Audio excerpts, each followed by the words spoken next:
Dámy a páni, dnes sa pozrieme na miesto, ktoré všetci poznáte.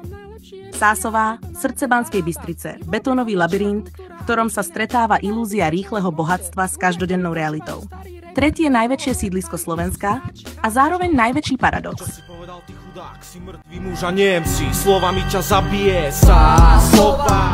Geto nižšej strednej triedy, ktoré by pokojne obstálo ako slovenská verzia parížskeho Grigny.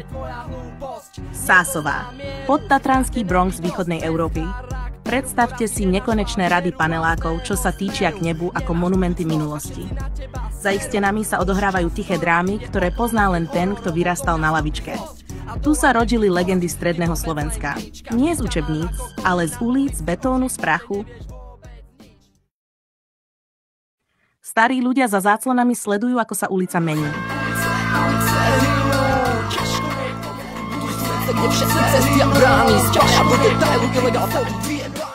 Mladí, vyrastení na chudobe, hľadajú spôsob, ako sa vymaniť z kruhu, ktorý ich sem priviedol. Nie cez školu, nie cez systém, ale cez hru, ktorú si sami nastavili. Hru, kde sa rešpekt meria nie diplomom, ale tým, kto sa dokáže postaviť svetu čelom. Dievčatá v značkových handrách snívajú o úniku, chlapci z blokov zas o uznaní. Medzi nimi sa mieša chudoba s túžbou po luxuse. A niekedy ich delí len jeden nešťastný obchod. Život na hrane, medzi rýchlym cashom a realitou. Tu v Sásovej sa život na hrane nehrá vo filme.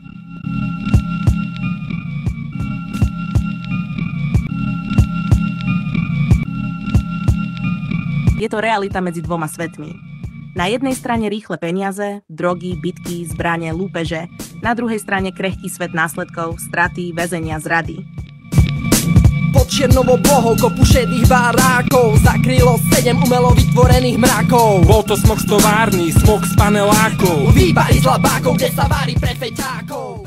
Tu môžeš získať rešpekt za noc, no stratiť ho za minútu. A keď padneš, ulica ti neodpustí. Deň má 24 čísel. Treba začať žiť. Život na hrane v Sásovej nie je romantika. Je to každodenný balans medzi snom a prepadliskom. Gangy a ekonomika betónu. Nie sú to hollywoodske mafie. Sásovské siete fungujú ako rodinné podniky s presnou deľbou práce. Niekto zásobuje, iný distribuuje, ďalší stráži ulice. Heslo znie prachy, rešpekt, lojalita, bez citov. A to všetko sa deje v štvrti, kde sa luxusné tenisky blišťa vedľa rozpadnutých chodníkov. Konkurencia tu znamená viac než len trh. Znamená pomstu, spory, zmiznutia. Každá generácia má svojich hrdinov, ale aj svojich padlých.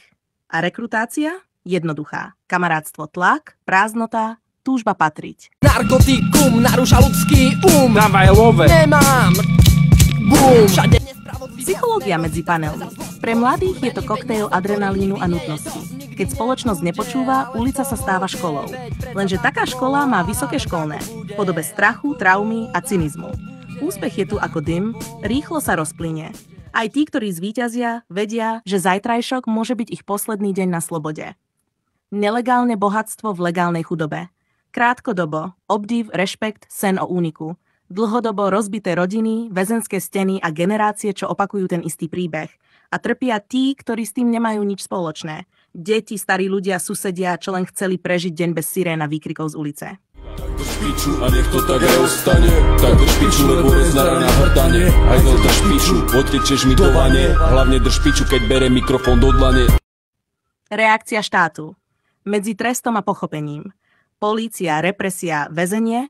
To všetko dočasne zníži hluk, ale nevyrieši ticho v dušiach. Skutočná zmena začína tam, kde štát prestane byť nepriateľom a začne byť partnerom.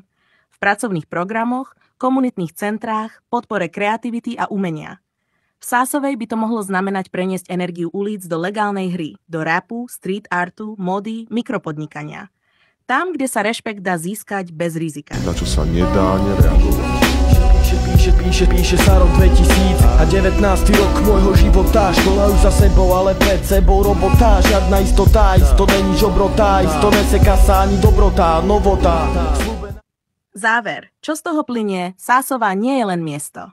Je to zrkadlo Slovenska, jeho nerovností, túžob a nevyužitého potenciálu. Ak jej dáme priestor, vráti nám to späť. Nie ako hrozbu, ale ako príbeh o prežití. Nie je to o spravedlnení, je to o pochopení. A o nádeji, že aj z betónu môžu vyrásť korene dôstojnosti. Bystrica, Banská Banská 97411